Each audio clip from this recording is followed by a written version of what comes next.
Decíamos en la primera parte de este tutorial que un contrato es un instrumento legal que se suscribe entre un contratista y un contratante. El contratante muchas veces lo llamamos propietario.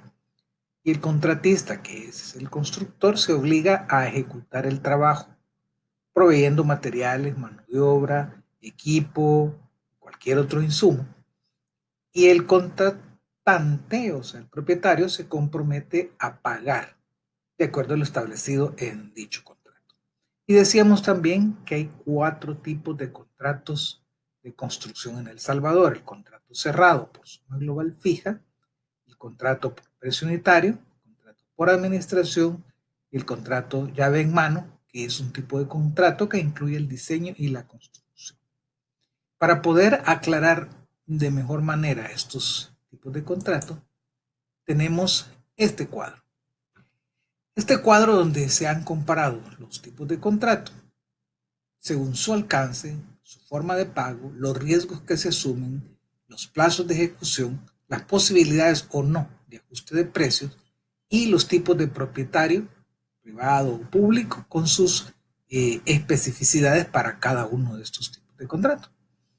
Veámoslo detenidamente porque es muy importante comprender la importancia que tiene el tema del presupuesto y el manejo contractual en la industria de la construcción en el área de los contratistas. El contrato cerrado o suma global fija tiene como alcance que el contratista provee o suministra materiales, mano de obra, equipo, dirección técnica, dirección administrativa y todo lo que sea necesario para ejecutar la obra con base a planos legalizados, es decir, ya aprobados por las instancias correspondientes, y términos de referencia, ambos proporcionados por el contratante. Aquí vemos entonces que el contratante o propietario debe tener ya elaborados los planos y términos de referencia. El concepto de término de referencia puede variar de acuerdo a las condiciones de cada caso, pero básicamente es el que contiene todas las partes de condiciones generales y especiales de un contrato, así como también las formas específicas de pago para cada uno de los elementos, especificaciones de control de calidad, especificaciones de procedimiento, referencias normativas, reglamentos, etc. Es decir, en los términos de referencia van especificaciones técnicas y especificaciones legales y contractuales que complementan los planos de construcción. También en algunos tipos de contrato a estos términos de referencia se le llama carpeta técnica. Bien, entonces, en un contrato cerrado, la forma de pago es que el contratante o propietario paga el monto total calculado por el contratista, eso sí, no de un solo, sino en proporción a cantidades estimadas mensuales. Entonces, el cálculo del presupuesto es de absoluta responsabilidad del contratista, tanto en lo que vamos a llamar cantidades de obra, como en lo que vamos a llamar precios de cada una de esas obras. Es decir, vamos a subdividir toda la obra en diferentes componentes, diferentes elementos, y a cada uno de ellos el contratista le pone un precio. Una vez firmado el contrato, evidentemente la firma del contrato requiere una serie de procesos previos, como por ejemplo una licitación. Entonces, una vez firmado el contrato, el propietario se compromete a pagar el total. No importa si las cantidades realmente ejecutadas sean o no coincidentes. En este caso, entonces, el riesgo para el contratista es elevado porque asume los errores de cálculo. Estos errores que siempre tenemos a la hora de hacer cálculos de cantidades de obra o de precios unitarios. Por otra parte, el contratante tiene la ventaja que conoce de antemano el monto de la inversión, una suma fija, pero debe tener la capacidad financiera para poder hacer los pagos mensuales. Y en todo caso, el pago final es un monto fijo. En cuanto a plazos, estos están establecidos en el contrato, al igual que los ajustes de precios. Los precios pueden ajustarse por medio de lo que se llaman órdenes de cambio. Estas son emitidas por el supervisor y aprobadas por el contratante y son generadas por modificaciones al proyecto previamente aprobadas o por cambios en las condiciones del trabajo. En algunos contratos incluso hay cláusulas de ajuste por incremento de precios de insumos controlados por el Estado.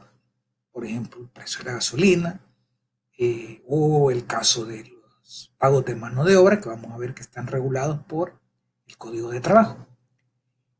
Y lo que sí no es aceptable es cambios contractuales basados en errores en el cálculo del monto de la oferta. Es decir, el riesgo del contratista es asumir los errores y si se equivocó a favor o en contra, es problema de su organización.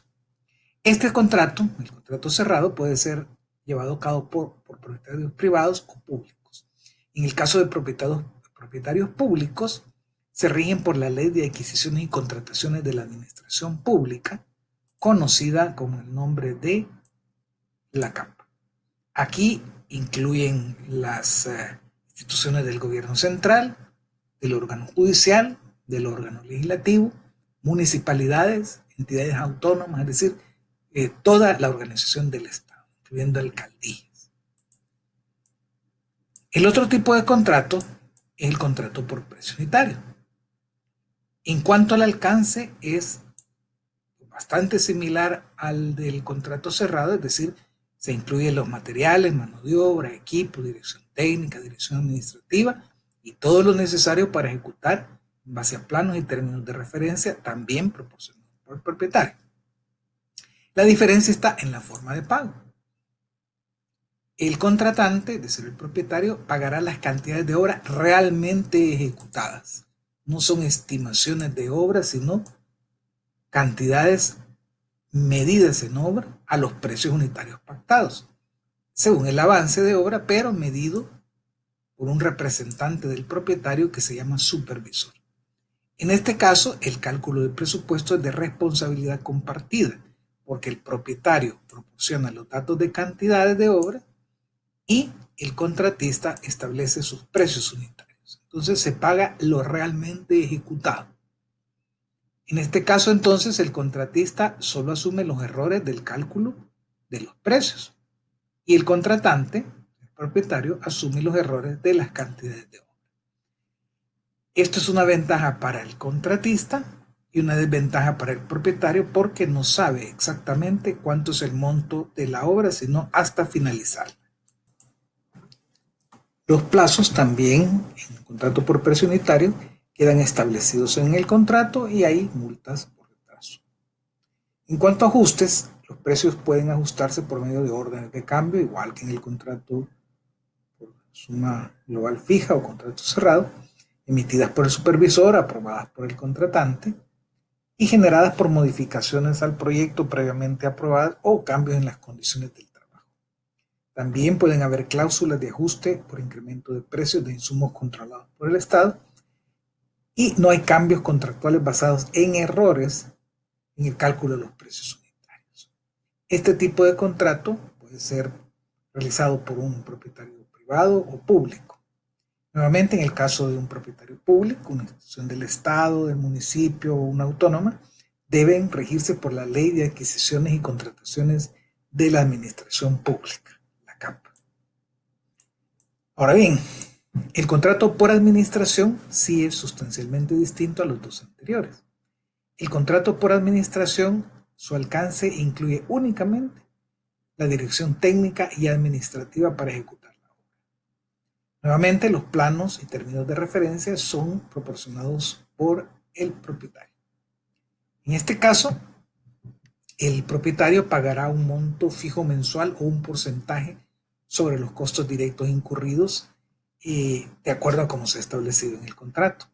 Pueden haber modalidades de pago de bonificaciones por metas de tiempo o costo y en todo caso el contratista no asume responsabilidad sobre el presupuesto. En otras palabras, se convierte nada más en un proveedor de servicios de dirección técnica y administrativa. El contratista en este caso no tiene el riesgo sobre errores en el presupuesto. Todo el riesgo por el monto de los pagos es del propietario. En cuanto a Plazos están establecidos en el contrato, pero no necesariamente hay multas para el contratista.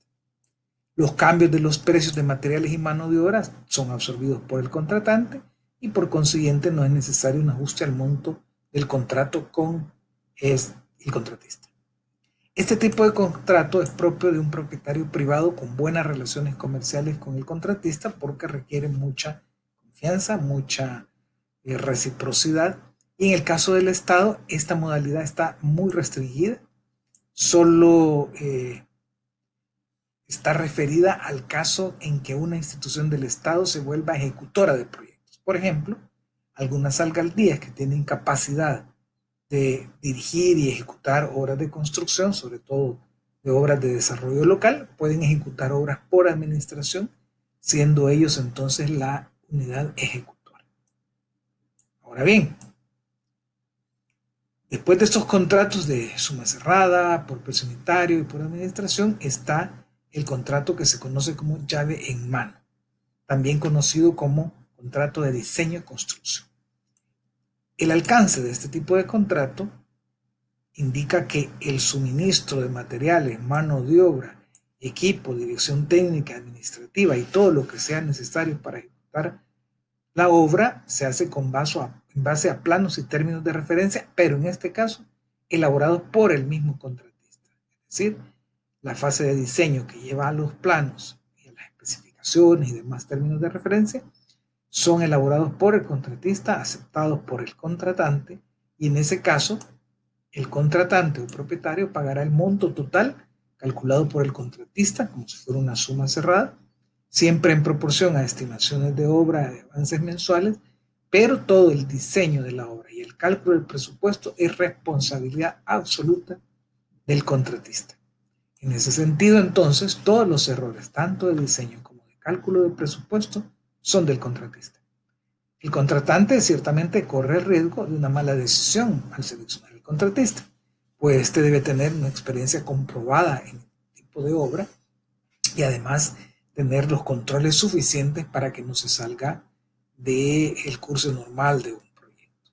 Un ejemplo típico de los problemas del Estado al hacer contratos llave en mano es la presa El Chaparral, que los invito a que le sigan la secuencia noticiosa para que luego podamos discutirla en alguna discusión posterior. Siempre hay plazos establecidos en el contrato con multas por los respectivos atrasos. En este tipo de contratos no existen órdenes de cambio, no existen ajustes de precio, salvo casos muy específicos establecidos en el contrato. Entonces, prácticamente el nivel de riesgo del contratista es máximo. Se aplica al sector privado o público. En el caso de la obra pública, la LACAP, la ley que mencioné anteriormente, establece condiciones de excepcionalidad, es decir, este no es un tipo de contrato normal, debe ser excepcional, que deben ser razonadas mediante resolución. La resolución puede ser del Consejo de Ministros, de la Junta Directiva de una autónoma, de la Junta Directiva de la Asamblea o de quien corresponda, en que se justifique la naturaleza o complejidad de la obra para ser diseñada y construida por el mismo contratista. Es decir, no es bajo cualquier condición que se establece un llave en mano dentro del ámbito de las obras públicas. Pasando a otro ámbito de trabajo de la industria de la construcción, que es un mundo totalmente diferente al mundo de los contratistas, está la construcción de obras con financiamiento bancario. En este tipo de negocio, el constructor, que se le conoce con el nombre de viviendista en nuestro país, pero ese nombre es realmente un apodo, y realmente es un desarrollador de proyectos. En este caso, el constructor formula el proyecto, consigue financiamiento, vende la obra, y en ese sentido no existe un contratante, como en el caso anterior de contratistas, sino que es un propietario que aparece hasta que se produce la compraventa. ¿Y cuándo se produce la compraventa? Cuando la obra está terminada. Entonces, aunque a este tipo de trabajo se le llama viviendistas, en realidad no solo se construyen viviendas, pueden ser edificios de apartamentos, pueden ser locales comerciales, pueden ser bodegas, puede ser cualquier tipo de proyecto siempre que lleve financiamiento bancario. Luego está el caso de proveedores y distribuidores de materiales. Aquí entran todas las ventas de materiales de construcción como ferreterías o suministro de bienes y servicios para la industria de la construcción como empresas especializadas en proveer e instalar, qué sé yo, ventanerías, hilos falsos, pisos, etc. También parte del ámbito de la industria de la construcción. Y por último está la consultoría. En este caso hablamos de venta de servicios de trabajos especializados. Pueden ser empresas, pueden ser personas, profesionales en calidad de personas naturales, y entonces se les llama empresas consultoras o profesionales consultores. Podemos distinguir dos grandes tipos. Cuando se trata de una consultoría integral, también se les pueden llamar proyectistas, en los cuales desarrollan todos los componentes de un proyecto. Arquitectura, ingeniería civil, eléctrica, mecánica, industrial, lo que sea. Y generan entonces, como producto resultante de su trabajo, un juego de planos con sus especificaciones, sus términos de referencia, o lo que también se llama una carpeta técnica. Además de esas consultorías de tipo integral que están formadas por equipos de trabajo bajo modalidades de empresa o de personas naturales, también está la consultoría específica. Por ejemplo, en el área de la ingeniería puede haber un profesional o una empresa especialista en diseño estructural o una empresa especialista en geotecnia, hacer estudios de suelo, hacer estudios de calidad de materiales, empresas especializadas en geodesia, hacer la etc. Entonces, esos serían los ámbitos de lo que sería la industria de la construcción. A este nivel conviene entonces que distingamos conceptos. No es lo mismo la ingeniería de construcción, por supuesto, la administración, en este caso de proyectos de construcción, y los negocios de construcción, sobre todo cuando hablamos del negocio inmobiliario o el negocio de servicios. Veamos estos conceptos para que aclaremos que la ingeniería de construcción es esta definición. Veámosla detenidamente porque es la base de lo que va a ser este curso. En primer lugar, es el estudio y aplicación de técnicas de ingeniería. Y eso nos lleva a las matemáticas, físicas y las ciencias naturales. ¿Para qué? En el caso de la construcción es la correcta colocación de materiales. Esta era la definición de construcción, ¿se acuerdan? Colocar materiales.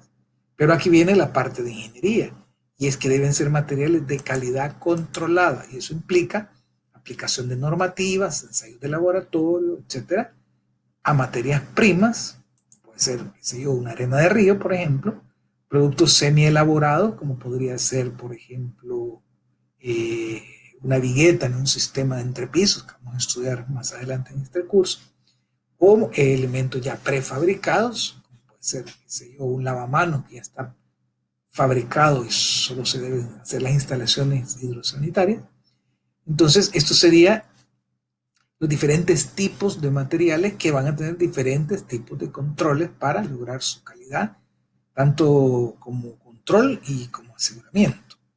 Pero además la ingeniería de construcción nos lleva a que estos materiales sean colocados siguiendo una secuencia ordenada de operaciones, es decir, un proceso constructivo.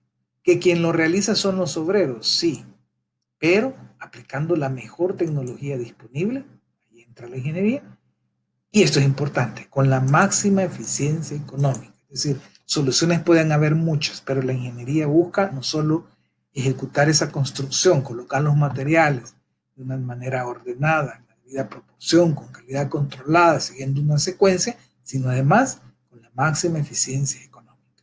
Pero con limitantes. ¿Cuál es esa limitante? Respetando el medio ambiente, para eso hay leyes que regulan la parte medioambiental, y respetando leyes laborales. Observen entonces que, aunque seamos ingenieros, debemos saber de leyes, tanto medioambientales como laborales. Y el objetivo último, pues, lograr esa obra de infraestructura de alta calidad que al final satisfaga la necesidad para la cual fue diseñada. Esta es entonces nuestra definición de ingeniería de construcción y es lo que vamos a estudiar a lo largo de este curso. La correcta colocación de los materiales, recordando los controles de calidad, siguiendo una secuencia, conociendo cómo se organizan los obreros, buscando la eficiencia económica, y por eso vamos a estudiar algunos conceptos de ingeniería económica, y conociendo leyes laborales, que también vamos a estudiar, y leyes ambientales. Como ven, no es fácil. Construir puede ser fácil, porque es colocar materiales, pero hacer ingeniería de construcción ya nos lleva a conceptos de calidad, eficiencia, tecnología y respeto a las leyes.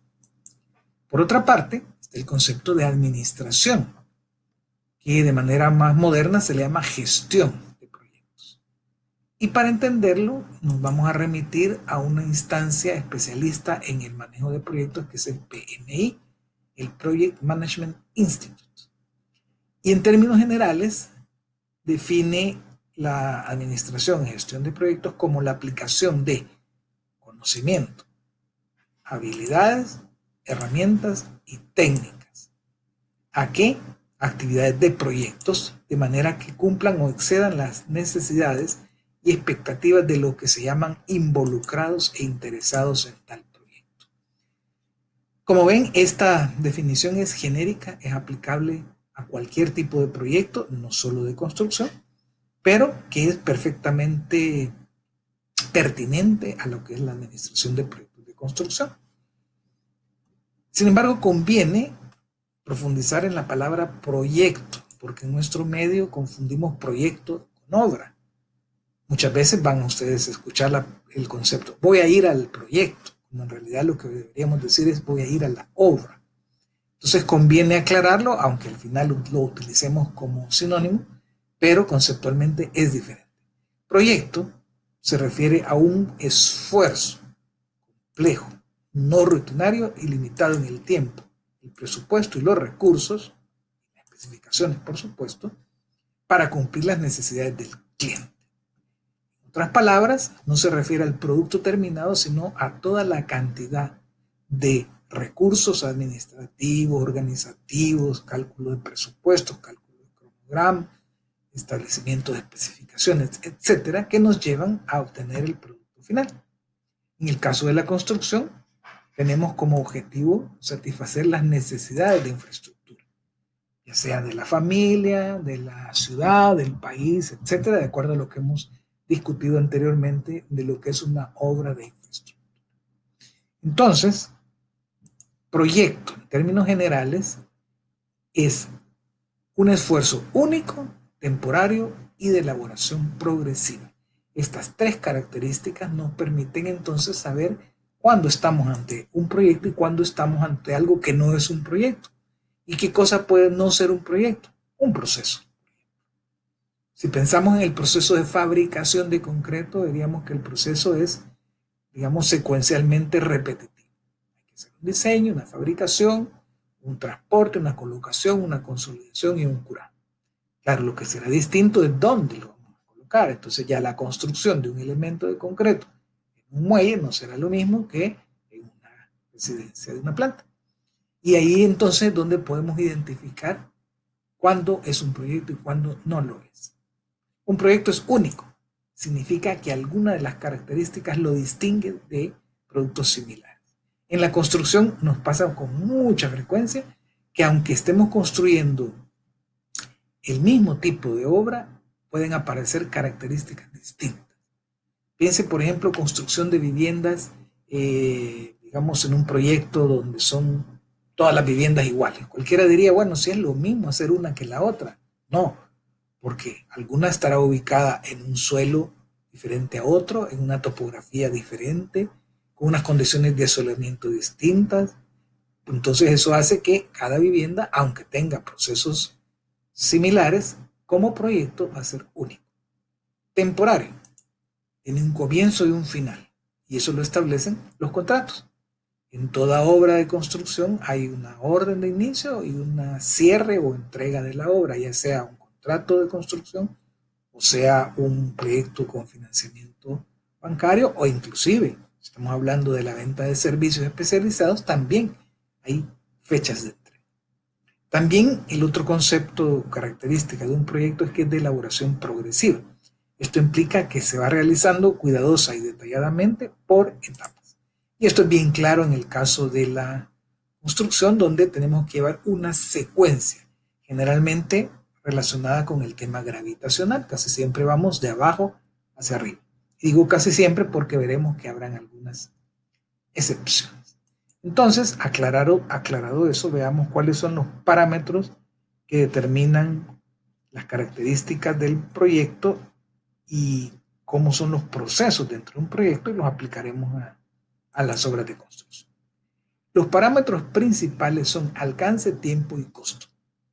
Y esto, si lo comparan con lo que discutimos en el caso de los contratistas, se recordarán que el alcance se define en el contrato, el tiempo se define en el plazo de ejecución y los costos están vinculados a un presupuesto y una forma de pago. Entonces, estos tres parámetros, el alcance, que es lo que define qué es lo que se va a construir a partir de planos, especificaciones, reglamentos y en general términos de referencia. El tiempo se va a definir a través de un programa de trabajo o cronograma que va a establecer la secuencia de actividades con sus duraciones e interrelaciones, por supuesto.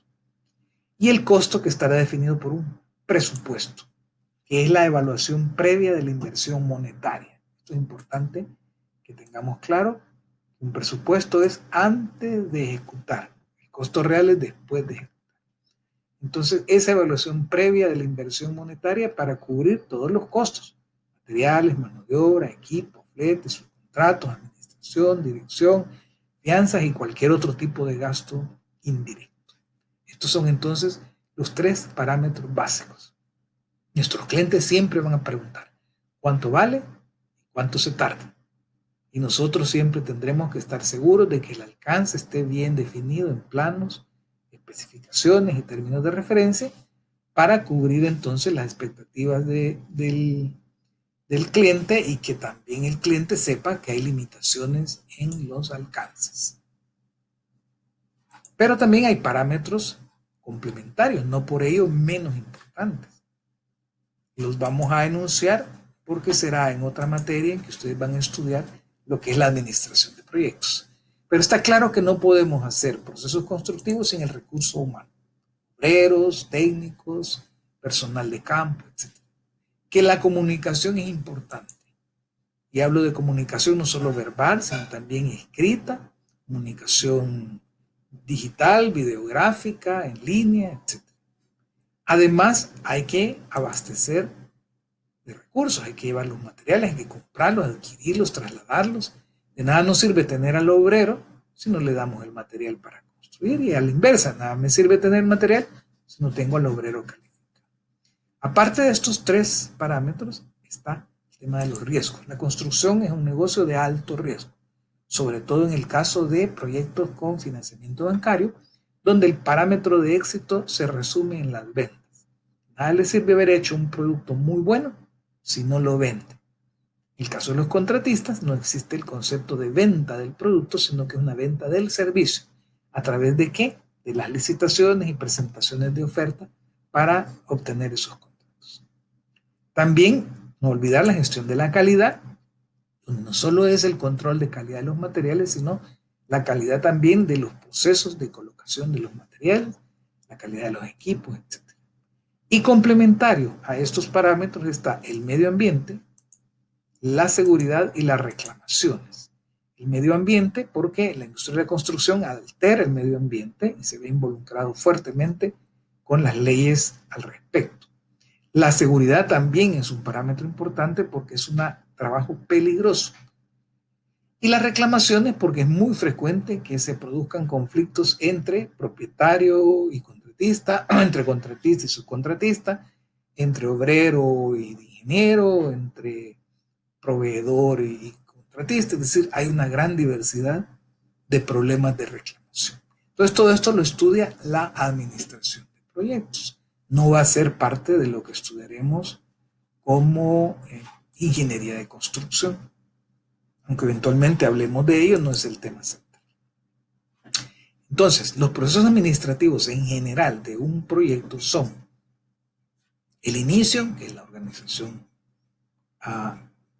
digamos, de arranque, la planeación, que es hacer una serie de planes de trabajo para cada área de lo que se llama área de conocimiento, que son esos parámetros que vimos anteriormente, la ejecución, que es el desarrollo mismo, la construcción como tal, el control, que implica monitorar todos los procesos, y el cierre, que son los trámites de finalización. Es decir, que son 5 procesos administrativos: inicio, planeación, ejecución, control y cierre.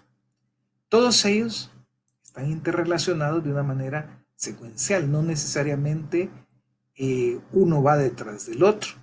En esta gráfica tenemos en el eje X el tiempo, y en el eje Y el nivel de actividad o de interacción entre los diferentes procesos, y vemos entonces que si seguimos la fase del inicio, vemos que arranca en un tiempo cero, se da una fuerte nivel de actividad, pero no tan alta como otros procesos, y luego baja, disminuye, pero se traslapa con la planificación, la ejecución y el control.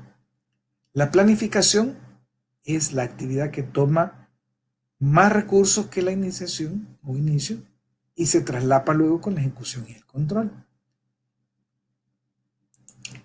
La ejecución es claramente la que más nivel de actividad tiene y la que va de principio a fin, porque es el objetivo central, el construir.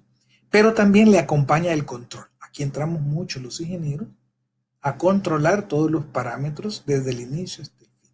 Y luego están actividades de cierre que van al final, que son ya todos los trámites finales de entrega de obra, de trámites gubernamentales, etc. Esto es entonces la forma en que esos 5 procesos se entrelazan en el tiempo. Ahora bien, hemos hablado de ingeniería, hemos hablado de administración, pero conviene entender que toda la ingeniería y la administración está envuelta en una secuencia de negocios y empresas. Y por eso es importante tener claros estos conceptos, porque ustedes tarde o temprano llegarán a ser parte de estos negocios o estas empresas, o serán empleados de algunas empresas, o a lo mejor trabajan desde la parte gubernamental en el control del desarrollo urbano o el control de los procesos de obra pública. Hay que entender que el negocio es una actividad o trabajo que se realiza para obtener un beneficio. El beneficio entonces se va a entender como lucro o ganancia. Ninguna actividad empresarial tiene sentido si no se busca el lucro o ganancia. Si no se desea lucro, entonces se trata de una ONG, organización no gubernamental sin fines de lucro.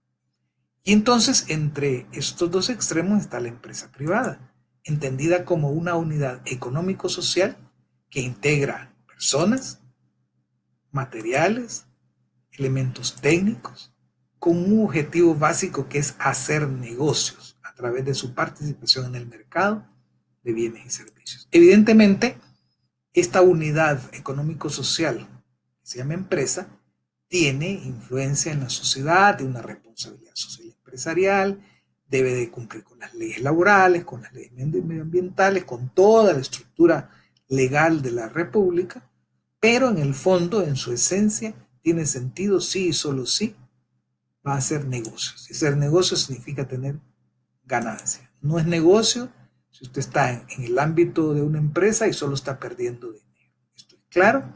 Para comprender entonces lo delicado que es el tema de los presupuestos, lo vamos a tratar en este curso, porque si no sabemos hacer presupuestos, nos podemos meter en negocios donde en vez de ganar podemos perder. Entonces, aclarado el tema de los negocios y las empresas, podemos decir que las empresas privadas en la industria de la construcción son esto: entidades económicas organizadas bajo lineamientos del Código de Comercio.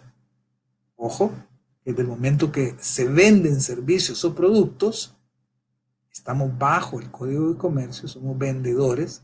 Entonces, estas entidades económicas venden productos y o servicios para la construcción, ya sea edificaciones, urbanizaciones u obras civiles, bajo las diferentes modalidades que hemos discutido, como contratistas, viviendistas, son los desarrolladores de proyectos con financiamiento bancario, o proveedores de insumos o consultores. O sea que aquí hemos sintetizado mucho de lo que hemos venido discutiendo a lo largo de este video tutorial. Y entonces resulta una pregunta: ¿existirán empresas públicas o entidades de gobierno que desarrollen actividades de construcción en El Salvador? Pues por definición no existen. Existían antes, pero a partir de los años 90 hasta la fecha, prácticamente el desarrollo de proyectos de construcción lo hacen las entidades privadas. Eso sí, las entidades públicas son los contratantes o propietarios que deben establecer controles, contratar supervisores, etcétera, para tener un buen producto. Existen salvedades, por ejemplo, cuando una entidad como una alcaldía decide desarrollar un proyecto por administración, entonces se convierten en entidades públicas ejecutando construcción. Es decir, que en principio no las hay, pero sí existen algunas salvedades, como son algunas alcaldías que hacen desarrollo local o algunas entidades como obras públicas que pueden tener algunas cuadrillas de trabajo para trabajos de mantenimiento. Pero los trabajos de obra pública fuertes, de construcción y de mantenimiento vial, lo hacen a través de la contratación de empresas privadas. Bien, entonces, hemos establecido conceptos de construcción, de procesos constructivos, recordar materiales de construcción. Hemos visto cómo es la industria de la construcción en El Salvador. Hemos distinguido el concepto de ingeniería, de administración y de negocios, pero aún nos falta ver que la importancia de la industria de la construcción es elevada. ¿Por qué? Porque en primer lugar mejora la calidad de vida de la población, ya sea a través de viviendas, sea a través de obra pública, a través de urbanización. Esta es una industria que permite subir la calidad de vida. En consecuencia, también tiene un impacto económico.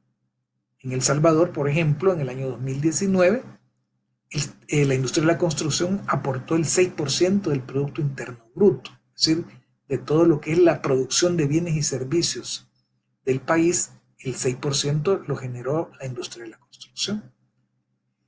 También es importante porque impulsa el desarrollo económico y social. Mucho de esto está desarrollado a través del Ministerio de Desarrollo Local y las alcaldías, pero también entidades gubernamentales impulsan estas actividades. Y naturalmente, propietarios privados que pretenden su desarrollo económico en establecer obras de infraestructura para sus actividades propias. En síntesis, entonces, la industria de la construcción genera muchos empleos, tanto directos como indirectos. Se llaman empleos directos, pues, por ejemplo, los obreros, los ingenieros, arquitectos, etcétera. Pero también hay indirectos, como son, por ejemplo, proveedores de materiales, personas que le brindan servicios a los obreros, por ejemplo, gente que vende comida alrededor de los emplazamientos de las obras, etcétera. Entonces, es una industria de mucha importancia en cualquier país, haciendo la aclaración un poco de que también el tema industrial, en el caso de la construcción, puede ser relativo porque muchos procesos en la construcción son más bien artesanales. Sin embargo, es aceptable llamarle industria de la construcción. Ahora, esa industria, con todas sus salvedades, necesita mejoras. Es importante que a este nivel de este curso ustedes comprendan, como estudiantes de la carrera, que no es que van a encontrar todo resuelto y que todo va a estar en manuales, en reglamentos, y ustedes solo van a llegar a aplicar fórmulas y aplicar recetas ya preestablecidas. No, la industria de la construcción es perfectible, necesita mejoras, tiene muchas deficiencias y conviene entonces que las conozcan.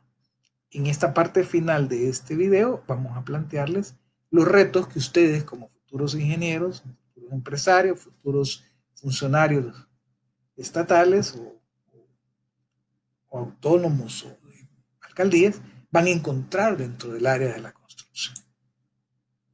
Bueno, primero, resulta que la construcción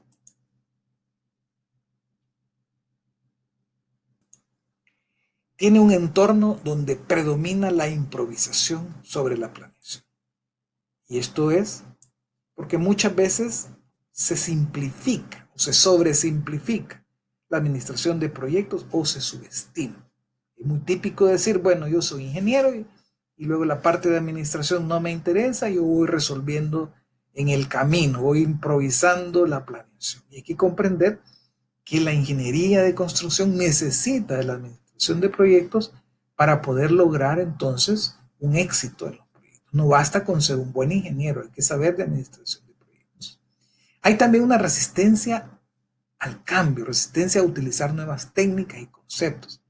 En parte porque no hay conciencia, falta conciencia de que no sabemos muchas cosas.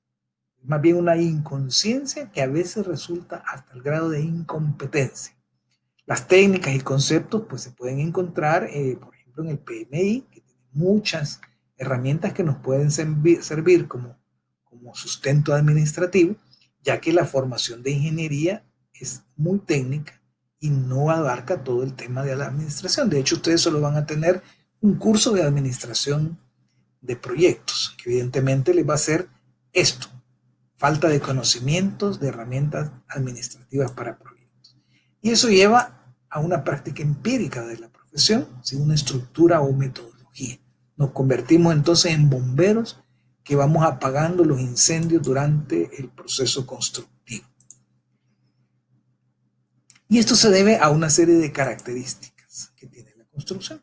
Primero, tiene una curva de aprendizaje muy limitada debido a la movilización continua del personal. Resulta que las empresas constructoras no tienen al personal permanentemente contratado. Para cada proyecto se contrata, solo obreros, también maestros de obra, ingenieros, etc. Muy pocas empresas logran dar estabilidad laboral que permita ir desarrollando ese aprendizaje. Entonces, cada proyecto comenzamos nuevamente a aprender. Y eso evidentemente limita la efectividad de un proceso constructivo. Es una industria sensitiva al clima. ¿Por qué? Porque estamos fuera, estamos al aire libre. Nos afecta el clima, la lluvia, el calor, el frío, etc. Hay presión de trabajo por los plazos de entrega. Todos los contratos o proyectos con financiamiento bancario tienen plazos. Hay que cumplirlos y si no se cumple caen las multas. Esto hace entonces que muchas veces se tomen decisiones bajo presión y no son necesariamente las mejores decisiones. Hay muchos incentivos negativos por la disgregación de intereses contrapuestos de los participantes. Y esto es bien importante porque muchas veces encontramos ese fenómeno de que el obrero está interesado única y exclusivamente en el cobro de su salario, no interesándole mucho la calidad. Y por el otro lado estamos los ingenieros tratando de hacer las cosas bien y entonces entramos en conflictos. Este manejo de los conflictos es parte de la administración de proyectos, no es algo que vamos a estudiar en la ingeniería. Luego hay otro fenómeno, es una industria nómada, no tenemos una planta de producción, sino que en cada sitio de obra vamos a instalar nuestra fábrica, por decirlo así. Y en consecuencia hay muy poca producción en serie. Es cierto, hay algunos proyectos de viviendas en serie, pero no, como decíamos antes, no necesariamente son únicas cada una de las unidades habitacionales. Entonces eso nos lleva a la dificultad de la industrialización del proceso, que habrá que irlo mejorando, pues sin duda alguna. Es una actividad muy tradicional, con poca innovación tecnológica. La innovación tecnológica, claro que existe. Por ejemplo, ahora en el mundo se habla ya de la edificación con impresoras 3D. En El Salvador seguimos hablando de pegamento, de ladrillo, de obra artesanal fabricado en un horno de leña, colocado de lazo, de canto y de trinchera, cuando hay un montón de formas más ágiles, más modernas, de automatización. Incluso ya hay robots que pegan ladrillo, es decir, hay mucha innovación, pero en nuestro medio es una actividad muy tradicional. Los obreros tienen poca motivación. ¿Por qué? Porque se basan solamente en el salario. Hay que ver cómo se rompe esta brecha para lograr la motivación del que quien al final coloca los materiales, que es el obrero. Eso sí, es un gran motor de la economía e interactúa con muchas industrias, emplea especificaciones complejas, pero ojo, a menudo contradictorias y algunas veces confusas. Lo van a ver ustedes en su proyecto cuando comiencen a estudiar los planos con los cuales vamos a trabajar y van a encontrar contradicciones entre planos o que no hay claridad en la información. Entonces, esto es algo que debe mejorarse.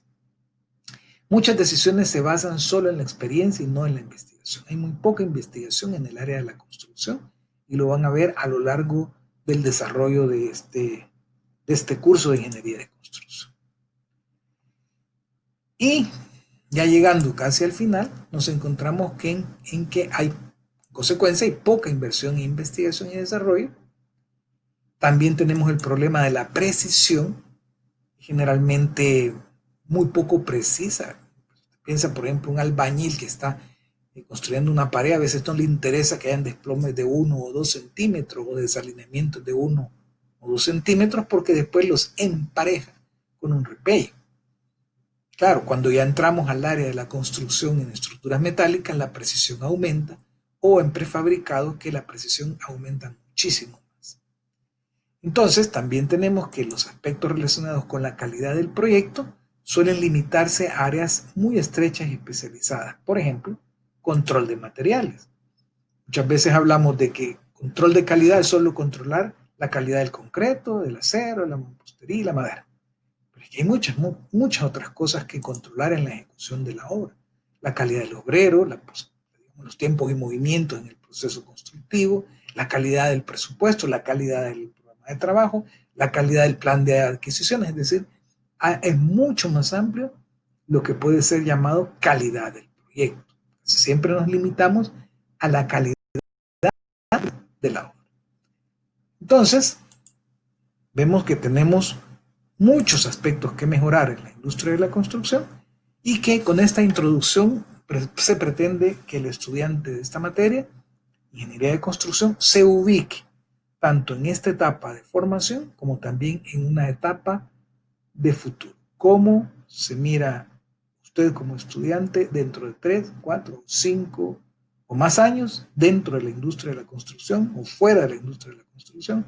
Como ingeniero, como administrador, como empresario, como funcionario público, y qué papel va a jugar dentro de esta problemática que tenemos en la construcción.